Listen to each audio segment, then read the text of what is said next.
우리 연세 드시고 성족이 불럭이고 태극기 불럭이며 해주신 덕분에 지금 우리가 있으니 이제는 오늘도 돌아보시면 2030 세대가 제일 많습니다. 아직 어리게 보이시겠지만 그래도 우리 이제 한번 믿고 지켜봐 주십시오.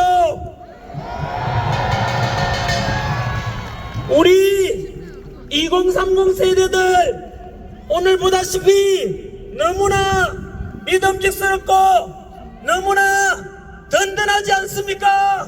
맞습니다. 이제 21세기 첨단 디지털 시대에 좌파 우파를 넘고 진보 보수를 넘어서 보다 더 통합되고 보다 합리적이고 실용적이며 공정과 상식이 존중되는 멋진 대한민국을 2030 세대 여러분들이 만들어주리라 믿습니다.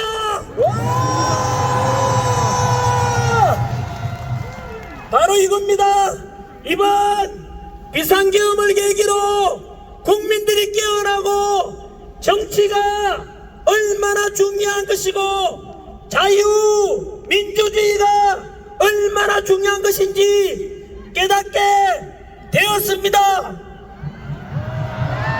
이제는 앞으로 좌우 갈등을 넘고 지역 갈등을 넘고 세대 간 갈등을 넘고 남녀 갈등을 넘고 노사 간의 갈등을 넘어 우리 국민 대한민국 국민들은 모두가 하나 되어야만 합니다.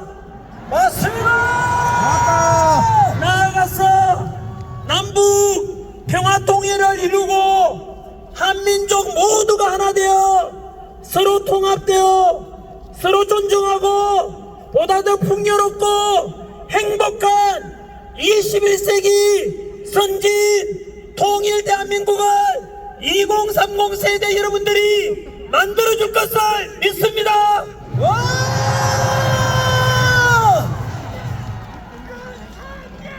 그리고 우리가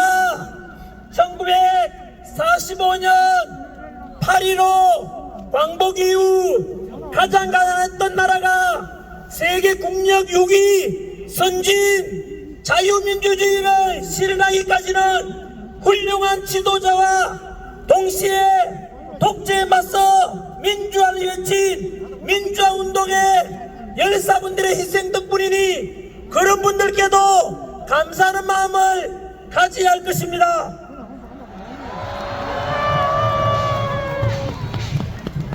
저는 물 좀 마시고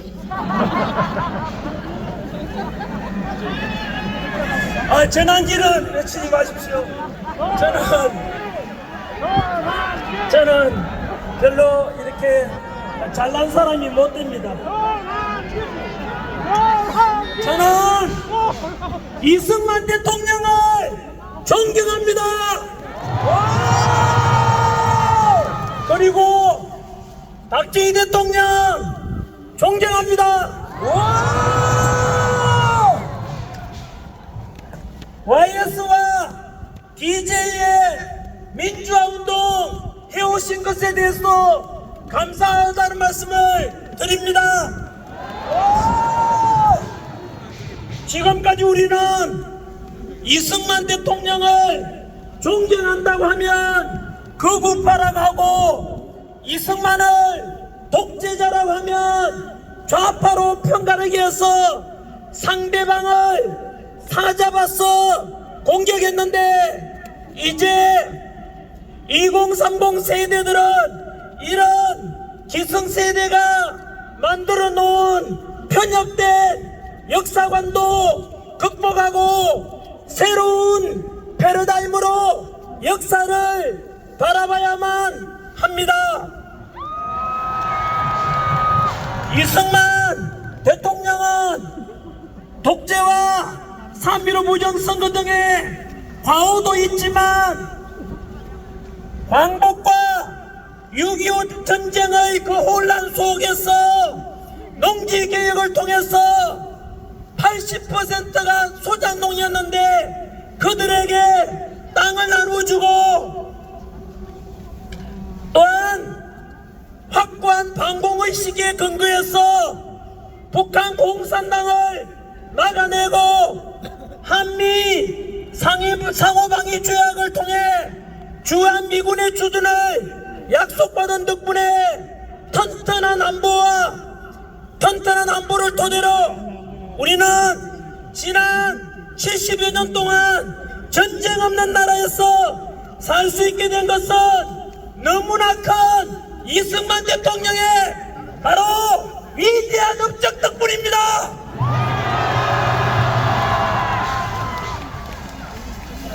이렇게 역사는 시대정신에 입각해서 공과 과를 균형있게 볼 수 있는 안목이 필요한 것입니다. 박정희 대통령 역시 유신독재의 과오도 있지만 경제성장을 통해서 우리가 이만큼 먹고 살게 해주신 것은 최고의 박정희 대통령의 업적일 것입니다. 맞습니다.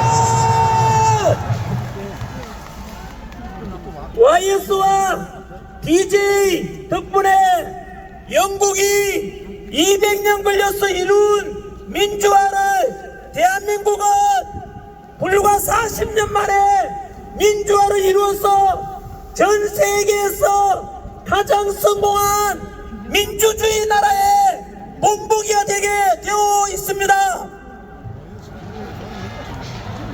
또한 진보 세력의 지지를 받아서 당선되었지만 한미 FTA 체결 그리고 미국의 요청을 받고 이라크 자이툰 부대 파병을 통해서 확고한 한미동맹이 중요하다고 강조하셨던 바로 노무현 대통령의 바로 동서통합과 국민통합을 부르셨던 그 노무현 정신도 본받을 점이 많습니다.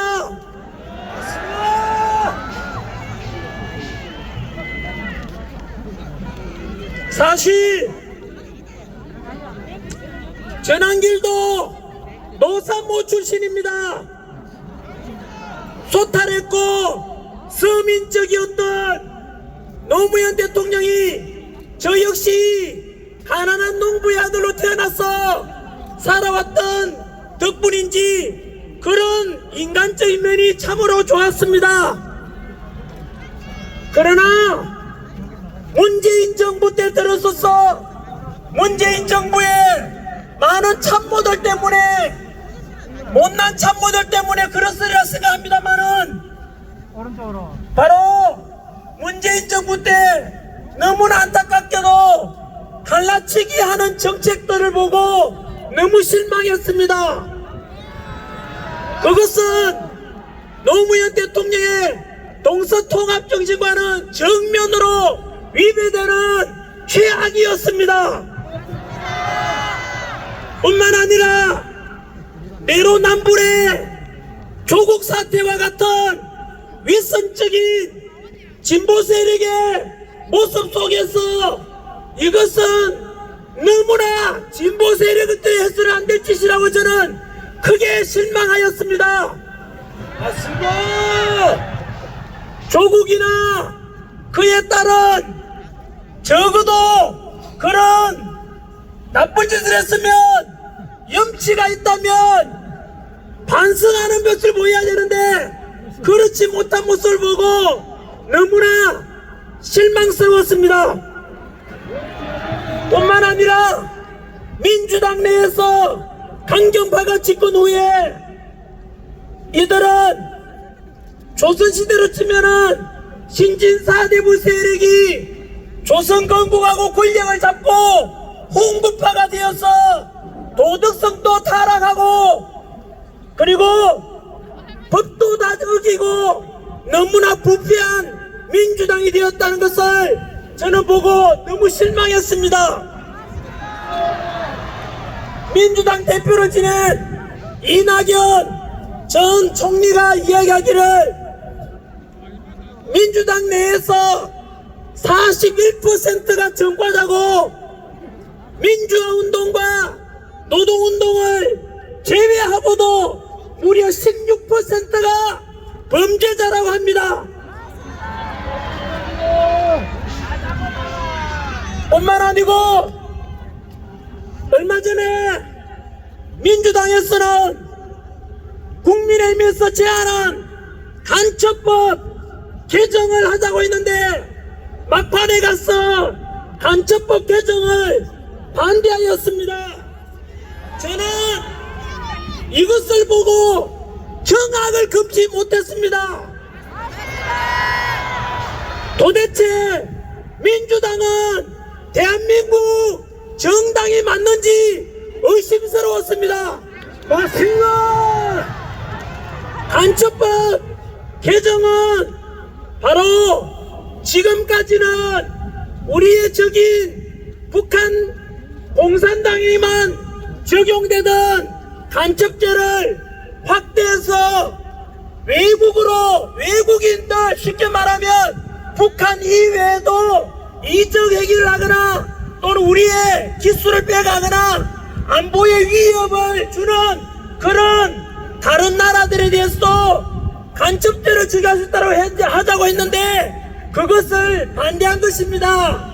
예를 들어서 몇 년 전에도 제가 유튜브 영상에서 엄청나게 제가 비판한 영상이 있습니다. 우리나라는 석유 한 방울 안 나고 지하자원 하나 없고 오직 기술력으로 첨단 반도체 디지털 기술력으로 대한민국이 지금 먹고 사는데 바로 삼성, 현대, LG, SK, 포스코, 롯데와 같은 이런 반도체 기술을 중국으로 빼돌리는 걸 보고 저는 그들이 바로 오늘날 바로 이완용 같은 내국노라고 반드시 간첩죄를 적용해야 된다고 주장했었습니다. 맞습니다.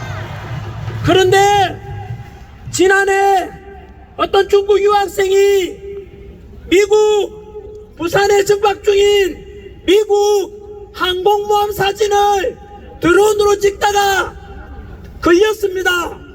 그런데 그들에게도 당연히 간첩죄를 적용할 수 있어야 되는 거 아니겠습니까? 맞습니다. 국가 기밀을 빼내고 이런 놈들 전부 간첩죄를 적용해서 대한민국을 살려야 되지 않겠습니까? 맞습니다. 생각해 보십시오.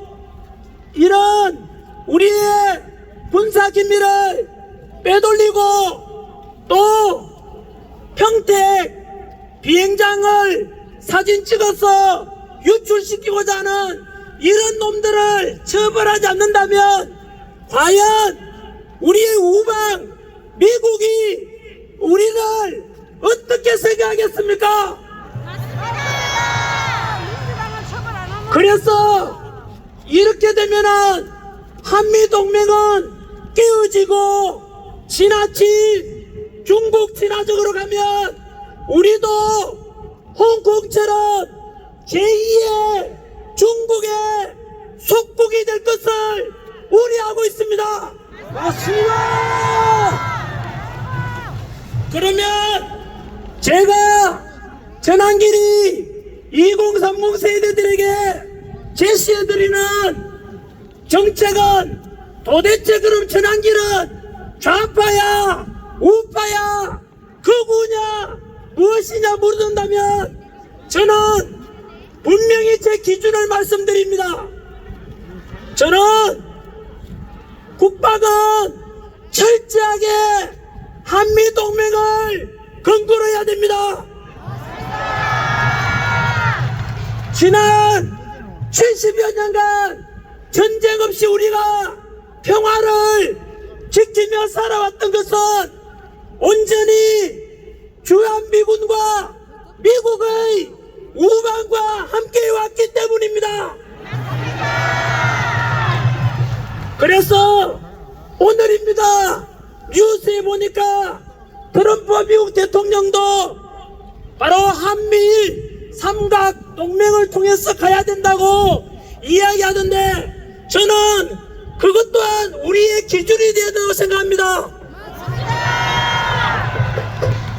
일본하고 이제 친하게 지내자면은 어떤 놈들은 또다시 토착 왜군이 이런 이상한 말 하던데, 일본 그렇게 두려워할 게 없습니다. 이제는.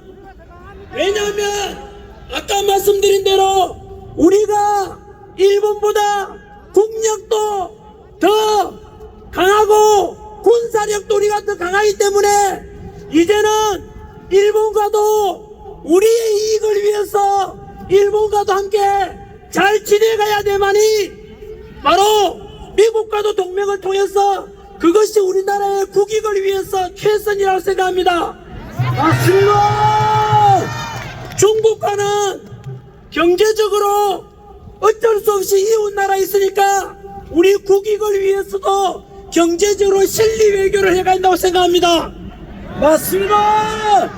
덧붙여서 제가 생각하는 대한민국은 정치적으로는 자유 민주주의 정치체제를 저는 반드시 유지해야 되며, 경제적으로는 사회주의 공산주의가 아니라 무조건 돈 나눠주고 그게 아니고 자유 시장 경제 체제로 가야만 합니다.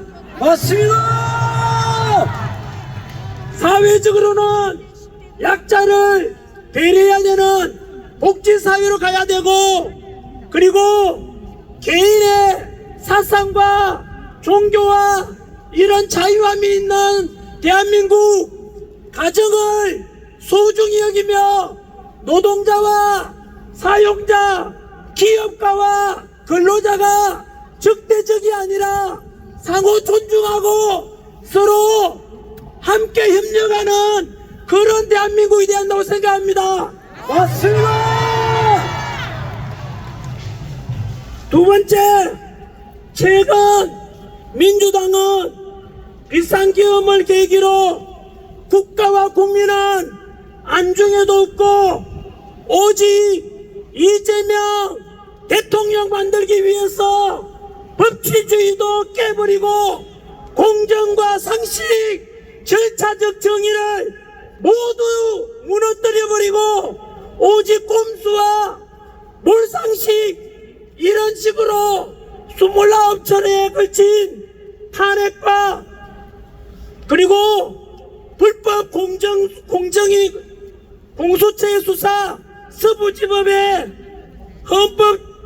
더해서 헌법재판소 40적 밀어붙이기 등 망신주기 대통령 체포과정 이런 걸 볼 때 급기야 민주당 내에서 비판만 하면 민주당 비판하면 내란 동조 세력이라고 카카오톡 검열 여론조사기관 협박 그리고 비판만 하면은 유튜브까지도 고발하고 전환길이가 강의하다가 오죽 답답하고 얼마나 나라가 위태로웠으면 제가 집회까지 나왔겠습니까? 전환길이 선관위의 부정의혹과 그리고 부정선거에 대한 의혹 1200건이 넘는 비리 이런 것을 비판하니까 민주당이 전환길을 고발했습니다. 그리고 이틀 전에는 헌법재판소에 불의한 재판관들이 이래서 되겠는가 지적하니까 민주당이 또 전환길을 고발했습니다. 더불어민주당 이런 이름만 민주당이고 실제로는 더불어 독재당입니다. 맞습니다. 더불어 고발당으로 당명을 바꿔라.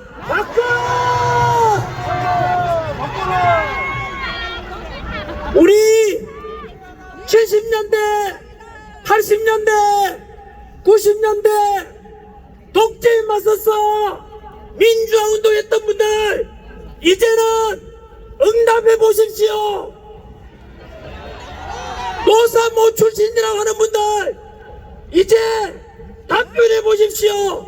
지금 행해지고 있는 더불어민주당의 카톡 검열 그리고 내란 동조로 무조건 몰아세우고 여론조사 기한 협박하고 이런 더불어 독재당의 모습이 진정으로 당신들이 추구해왔던 민주화의 모습 맞습니까? 아닙니다. 카톡 벌써 검열당했습니다. 전환길은 지금이나 예나 언제나 고정되어 있는 국민 상식파라고 생각하고 살아왔습니다. 그런데 민주당이 최근에 와서 너무 왼쪽으로 가버렸어. 극좌파가 되고 독재자가 되고 법치는 다 무너지고 도덕성은 상실되고 그리고 국가 군가를 무너뜨리는 한미 동맹까지도 약화시키는 이런 민주당의 모습 때문에 전환길이가 우파로 보이게 된다고 생각합니다. 자, 이제는 오늘 드릴 전환길의 메시지 중에서 가장 중요한 메시지를 두 가지 전하도록 하겠습니다.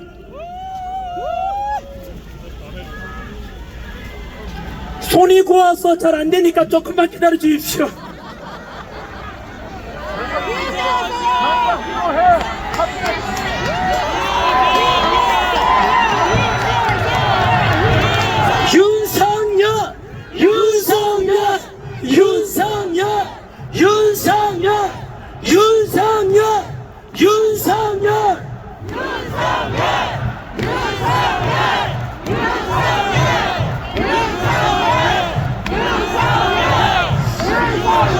오늘 지금 옆에 앞뒤로 돌아보면 발 디딜 틈 없이 우리 동대구역 광장 그리고 옆에 도로까지 너무나 많은 애국 시민들이 모여서 대통령 지지율도 계속해서 올라가고 있지만 사실상 우리가 샴페인을 터뜨리기에는 이럽니다.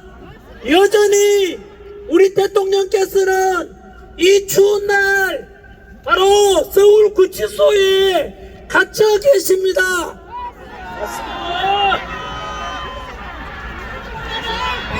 첫 번째,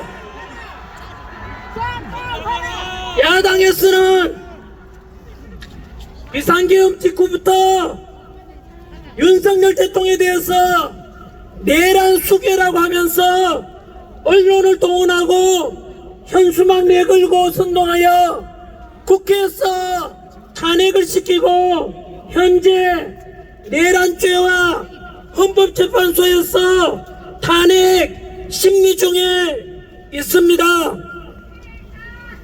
여기서 저는 국민 여러분들께 진실을 알려드리고자 그래서 올바로 평가하시길 소망합니다. 여러분, 윤석열 대통령이 비상계엄을 선포할 때는 저도 역시 반대했습니다.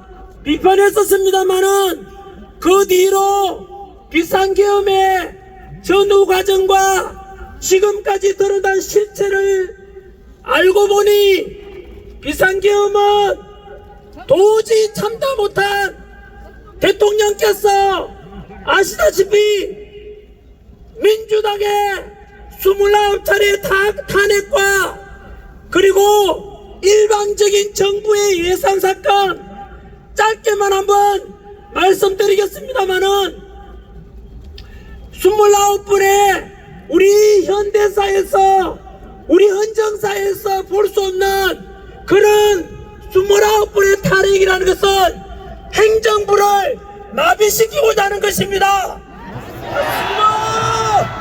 여러분 그 탄핵 소의 내용을 살펴보면 감사원장을 탄핵시켰습니다. 감사원장이 뭐하는 사람입니까?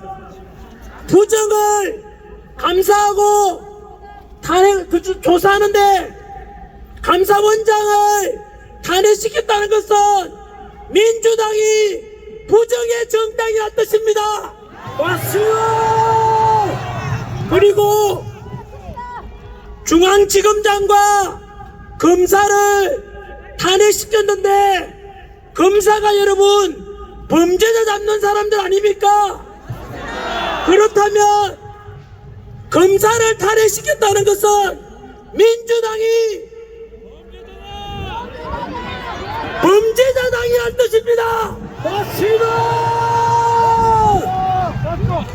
뿐만 아니고 아시다시피 일방적으로 정부의 예산 삭감 내용을 보면 정확을 금치 못하지 않습니까?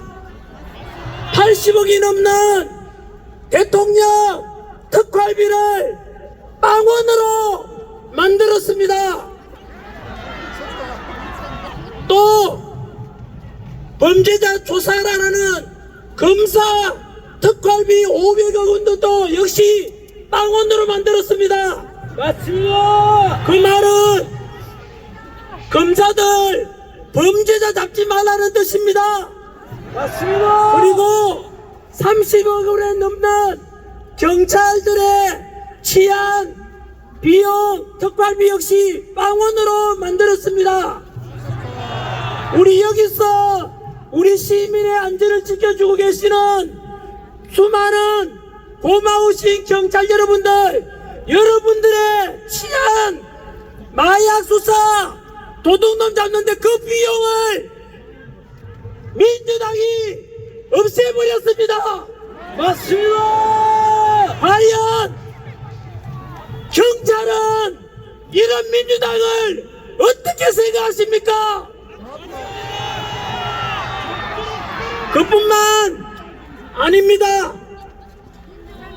제가 군부대 강연도 많이 가는데 가보면 초급 간부들 요즘 사기가 너무 많이 떨어졌습니다. 병장 월급 200만 원 올려주니까 당연히 평생 국가와 국민을 위해서 헌신하겠다는 그 취급군인들 너무나 사기 떨어져 있는데 사기 좀 올려드리려고 처우 개선비를 100억 원 만들어 놨는데 그 예산도 삭감해버렸습니다. 맞습니다. 도대체 민주당은 검찰, 경찰, 우리 안보 지켜주는 군인들에게 과연 이 나라를 지키란 뜻입니까? 망가뜨리려고 하는 것입니까? 망가뜨리는 것입니다. 이렇게 민주당이 해왔던 저질렀던 폐악질들을 대통령께서는 우리보다 먼저 알게 된 것입니다. 여러분 생각 한번 해보십시오. 대통령 특활비 80억 원을 빵원 만들어 놨다는 것은 행정부 그리고 대통령 하지 말라는 뜻 아닙니까? 맞습니다. 가정주부가 있는데 남편이 되어서 생활비 하나도 안 주면서 살림살아라 돈도 안 주는데 어떻게 살림살 수 있나? 그리고 집 나가라 이런 것과 똑같지 않겠습니까? 맞습니다. 이렇게 일방적인 예산 삭감은 행정부를 마비시키는 짓입니다. 그리고 29분의 탄핵이라는 것은 국가 시스템을 완전히 망가뜨리는 것입니다. 맞습니다. 그렇다면 진정으로 저는 윤석열 대통령이 내란이 아니라 행정부를 마비시키고 국가 시스템을 망가뜨려서 대한민국을 침몰시키려는 민주당이 바로 내란 세력입니다. 맞습니다.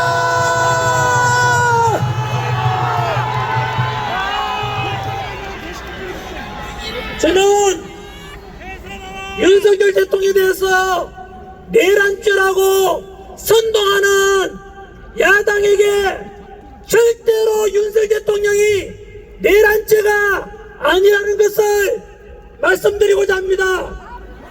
첫 번째는 제가 역사를 가르치는데 역사적으로 대통령이 내란 일으킨 경우는 한 번도 없습니다. 맞습니다. 두 번째, 5.16 군사정변 때 동원된 군대가 3만 5천 명이었고 서울의 봄 영화에 나오는 12.12 사태 때 신군부가 동원한 군대가 2만여 명이었습니다.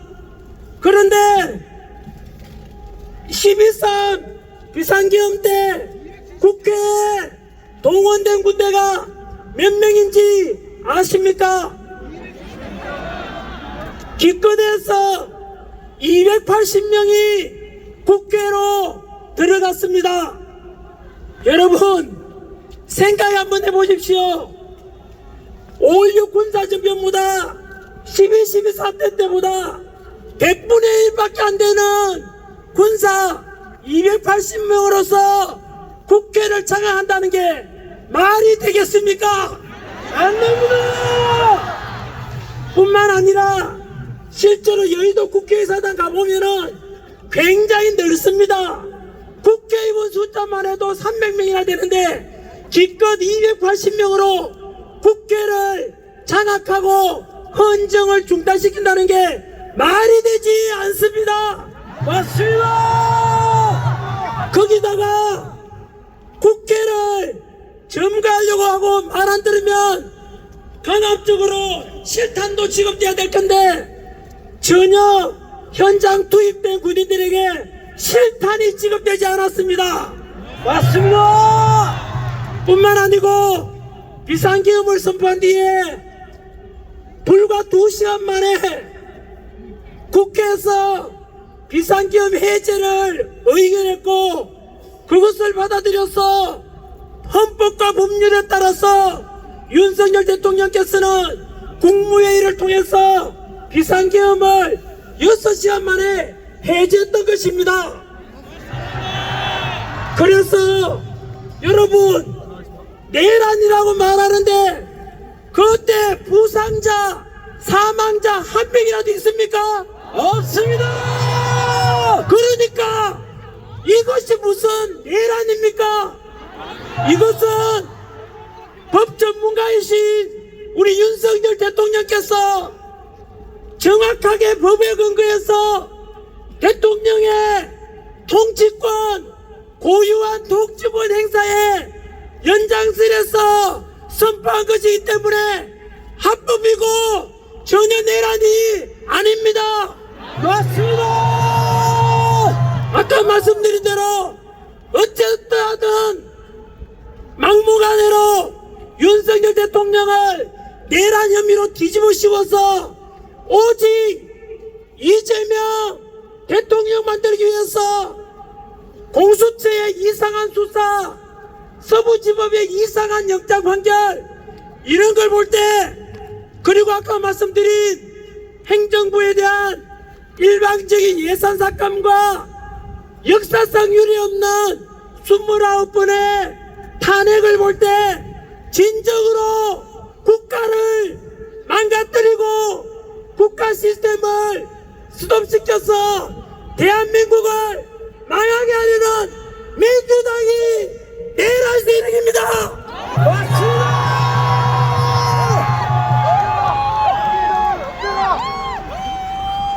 내란에 관련된 것, 다음으로 더 중요한 것 하나 말씀드리겠습니다. 지금은 헌법재판소의 시간입니다.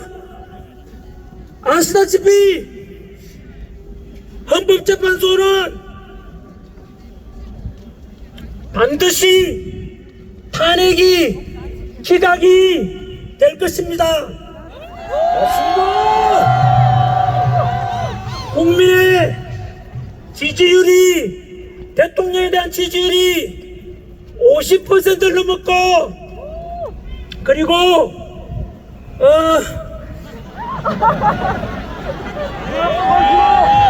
제가 원고를 27장이나 준비했는데 전환기를 외치지 말아 주십시오. 저는 여러분들의 그냥 머슴입니다. 머슴.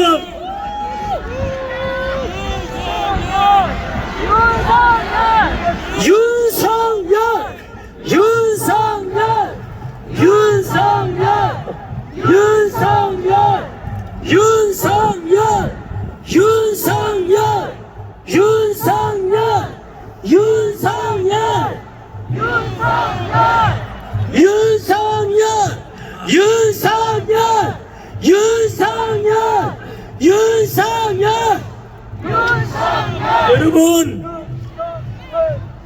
아까 말씀드린 대로 우리가 아직은 샴페인을 터뜨릴 수 없는 이유가 내란죄에 대한 말씀을 전 국민들에게 있는 그대로 누가 과연 내란을 조장하고 일으켰는지 한 번 더 말씀드린 것이고, 지금 더 중요한 것은 여전히 우리 대통령을 탄핵시키겠다고 하는 불리한 재판관들이 들어있는 헌법재판소에 대해서 실상을 여러분들께 알리고자 합니다.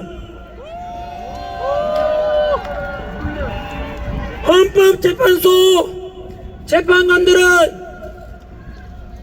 헌법재판소는 제가 과거에 학생들한테 사회를 가르칠 때 헌법재판소는 너무나 높은 기관이다, 법에도 계급이 있는데 헌법, 법률, 명령, 조례, 규칙 중에서 제일 높은 것이 헌법인데, 그 헌법을 심판하고 위헌정당을 심판하고 권한쟁의를 심판하고 국민들의 헌법 소원을 심판하고 심지어 대통령까지도 탄핵 심판하는 곳이 헌법재판소다. 그래서 그 헌법재판소는 독립기관으로서 그 소속 헌법재판관들은 너무나 훌륭하고 너무나 공정하고 오직 헌법과 법률과 양심에 따라서 판결하고 심판할 것이라고 믿어왔고 그렇게 가르쳤는데 저는 속았습니다. 여러분, 모든 국민들이 헌법재판소에 대해서 속았습니다. 이럴 줄은 몰랐습니다. 헌법재판소에 소속된 불리한 헌법재판관들을 말씀드리겠습니다. 첫 번째, 불리한 재판관 문영배.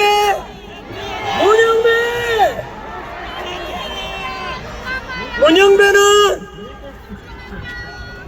진보 좌파 단체인 우리법 연구에 소속인데 본인 스스로 얼마나 자랑스러웠는지 스스로 밝히기를, 나는 우리법 연구회 안에서도 가장 왼쪽에 있다. 이 말은 우리법 연구에 안에서 가장 좌파니까 극좌파라는 뜻입니다. 맞습니다. 그리고 본인의 페이스북 팔로우 하는데 그게 누구냐면 김어준, 이재명 이런 사람들과 팔로우하고 국민들이 알아버렸어 문제 제기를 하니까 페이스북 계정 자체를 삭제해버렸습니다.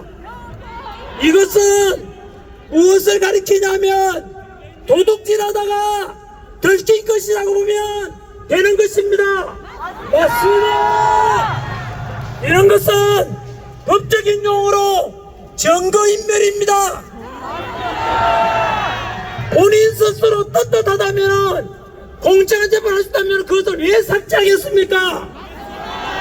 이미 문영배는 헌법재판관으로서 이미 신뢰를 상실했으니까 즉시 사퇴해야 되는 것입니다. 맞습니다.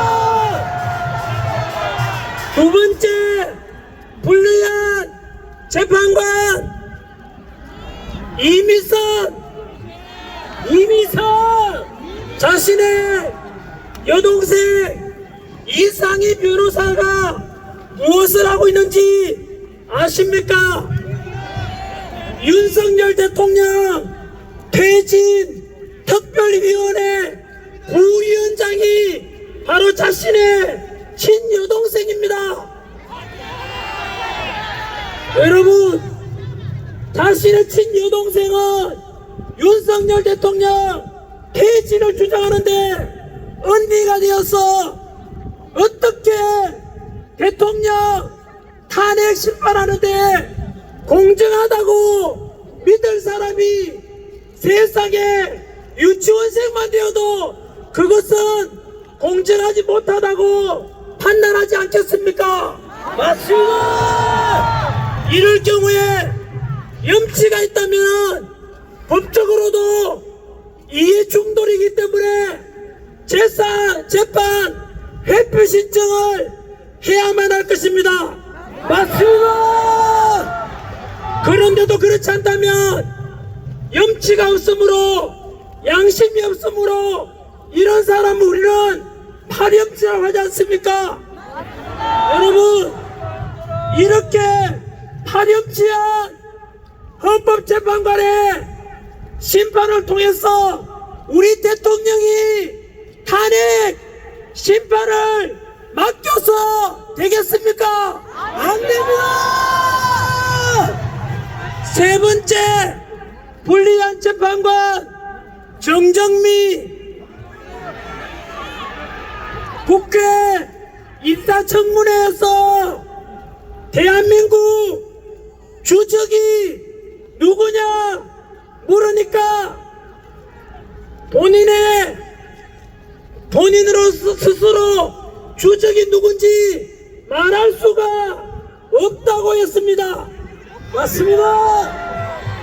지금도 휴전선 근처에서는 우리 동생들, 조카들, 오빠들이 지금 북한 공산당 언제 쳐들어올지 몰라서 목숨 걸고 휴전선에서 우리나라 안보를 위해서 목숨 걸고 지키고 있는데 어떻게 헌법재판관이라는 사람이 대한민국 주적이 북한이라고 말하지 못하는 이런 국가관이 의심스러운 재판관에게 자유민주주의를 지키고자 하는 우리 대통령의 심판을 맡길 수가 있겠습니까? 안 됩니다.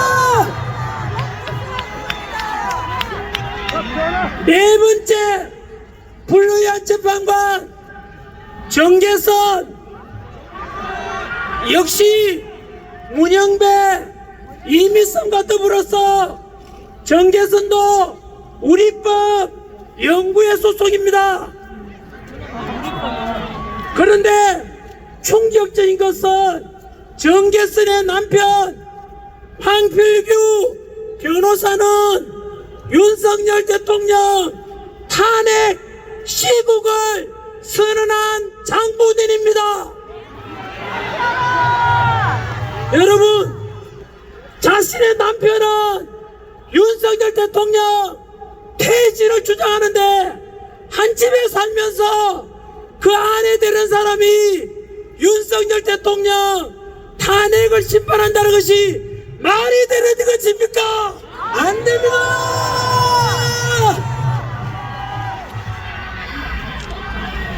마지막 5번째, 민주당에서 막무가내로 우리 채 대행께 무조건 임명하라고 협박하고 있는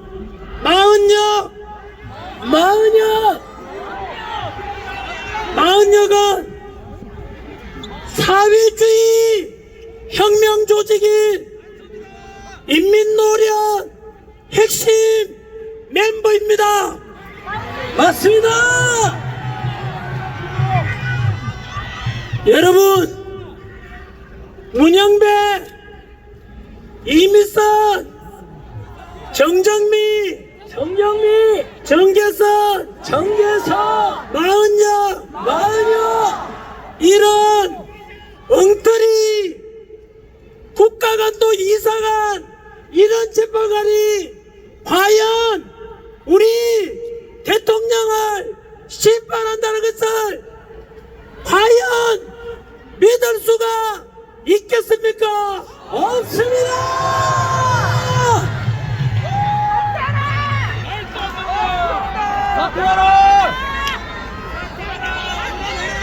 여러분, 헌법재판소에 대해서, 헌법재판관에 대해서 우리는 제대로 알고 있어야 되고, 이런 불리한 재판관 5명 반드시 기억하고 절대로 이들에 의해서 우리 대통령이 탄핵 심판되는 줄을 절대로 관망해서는 안 될 것입니다.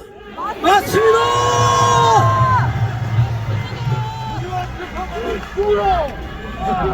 만약에 현재 우리 대통령 지지율이 50%를 넘고 60%가 넘어가는데 만약에 이들이 탄핵 심판 인용한다면 아까 말씀드린 대로 대한민국 민주공화국의 주권을 가진 우리 국민의 요구를 거절하는 것은 이것은 민주주의를 정면으로 위배하는 역적이 될 것입니다. 맞습니다.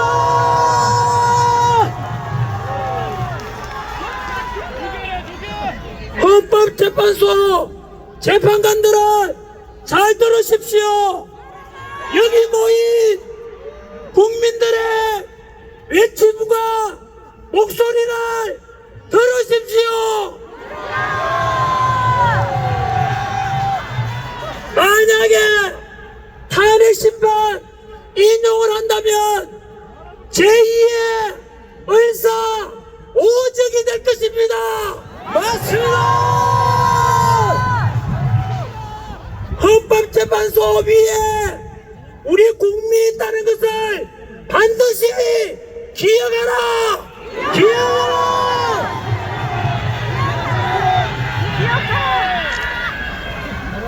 만약에 그럼에도 불구하고 헌법재판관들이 탄핵 인용한다면 우리 국민혁명이 일어날 것임을 명심하라.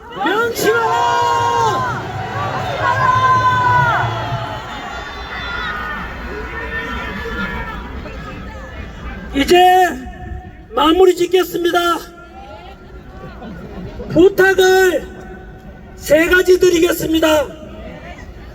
첫 번째는 오늘 제가 2030 세대분들께 부탁드리고 국민들께 함께 나아가자고 한 것은 갈등이 아니라 동서통합, 세대간 통합, 노사간 통합, 국민 화합으로 가자는 것입니다.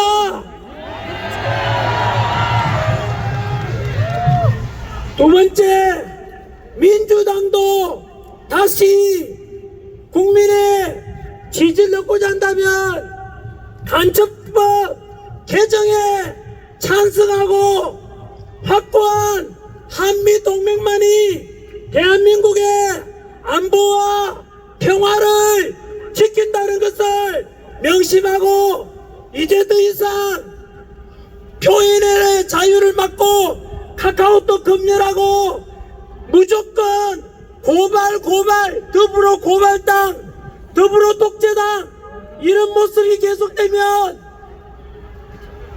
영원히 국민들로부터 버림받고 세상에서 사라지게 될 것이니 다시 민주당이 원래 가졌던 그나마 양심으로 있다면은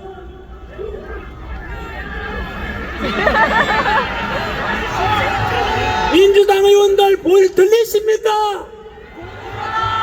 7, 80년대 민주화 운동했던 분들 답변하십시오.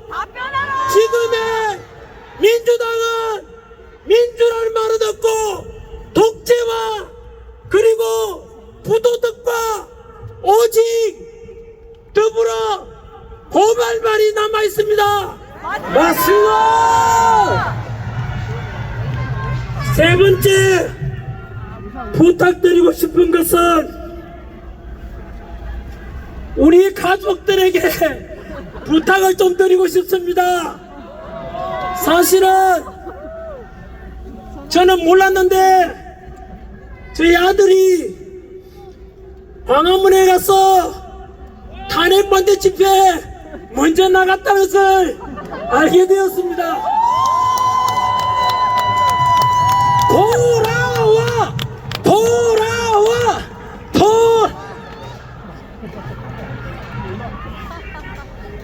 좀 미안했습니다. 그리고 저와 우리 아들과 딸과 저희 아내는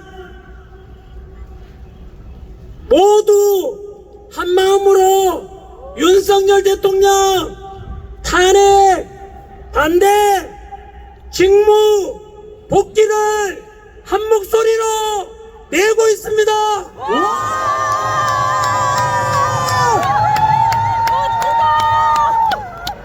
그런데 제가 존경받고 돈 잘 벌고 이런 학원 강의하다가 갑자기 뭐 이런 목소리 내니까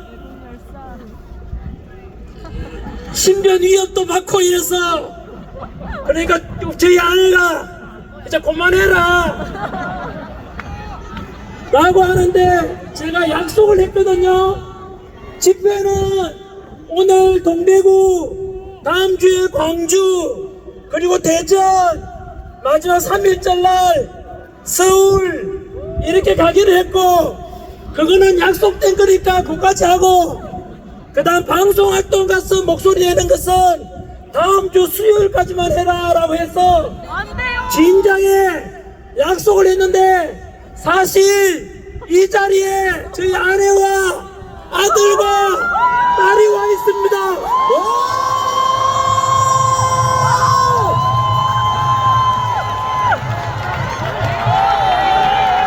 여러분, 가정도 소중하지 않습니까? 여보, 용서 좀 해주라. 우리 윤석열 대통령 탄핵 기각시키고 직무복귀해서 우리 대한민국을 살려내고 국가 시스템이 정상화될 때까지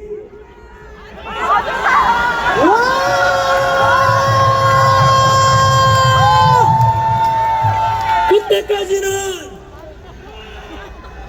우리 2030 세대들에게 약속한 대로 끝까지 같이 가자고 했는데 그 약속 지킬 수 있도록 좀 봐주라. 와!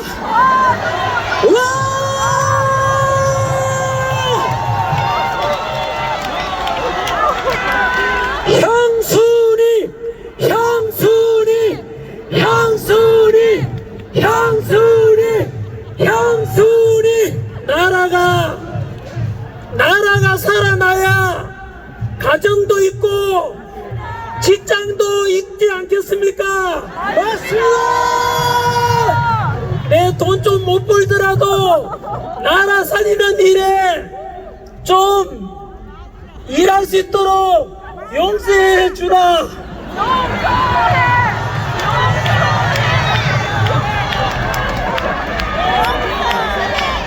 용서해! 용서해!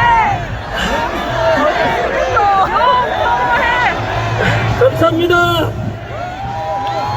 여러분, 이번 주에 동대구 모임이고 다음 주는 광주입니다. 아마 이 자리는 지난주 부산에 계시다가 이 자리에 또 오신 분들도 계실 겁니다. 오늘 대구에 오신 분들, 우리 윤석열 대통령 복귀시키는 방법이 두 가지가 있습니다. 바로 헌법재판소 재판관들의 불의한 재판관들에게 지지 않고 우리가 이길 수 있도록 탄핵 기각시키는 것이 첫 번째 방법이고, 맞습니다!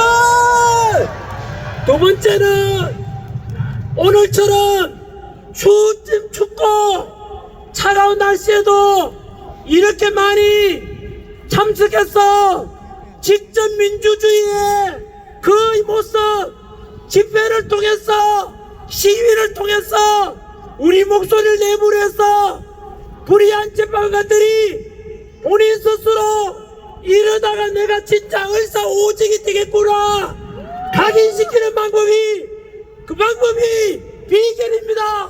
맞습니다! 이렇게 한 목소리 내문해서 윤석열 대통령 지지율을 무조건 50% 넘었으니까 60%, 와! 70% 올라가면 절대로 탄핵은 불가능합니다. 와!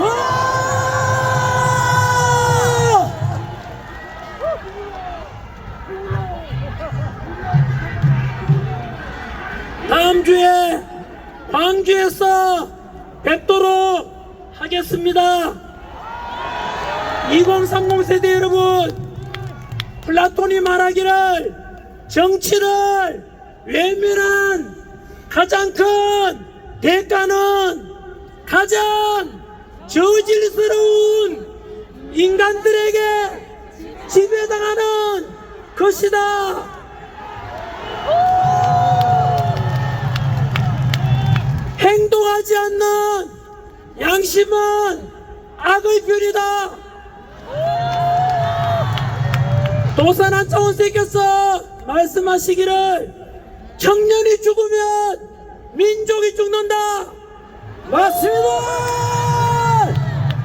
마지막으로 슬픔도 노여움도 없이 살아가는 자는 대한민국을 사랑하고 있지 않다. 맞습니다!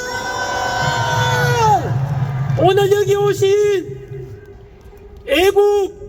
애국자 여러분들께서는 금방 드린 말씀을 다 실천하고 계십니다. 국민 변호인단 꼭 가입해 주시겠습니까? 우리 다 같이 윤석열 대통령 복귀시켜서 자유민주주의를 끝까지 실현합시다.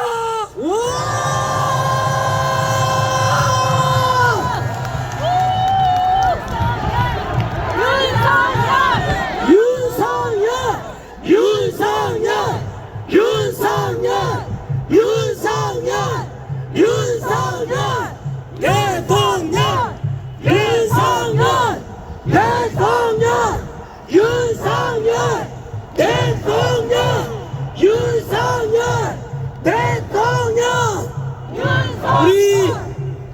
뜨거운 마음으로 애국가 같이 제창하겠습니다.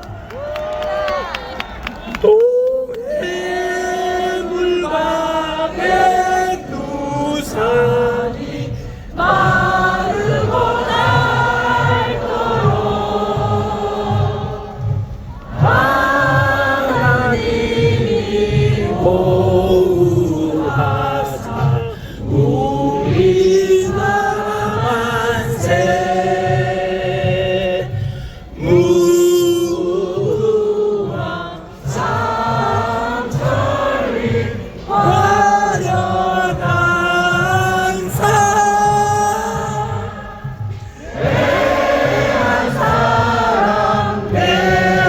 대한으로 길이 보전하세.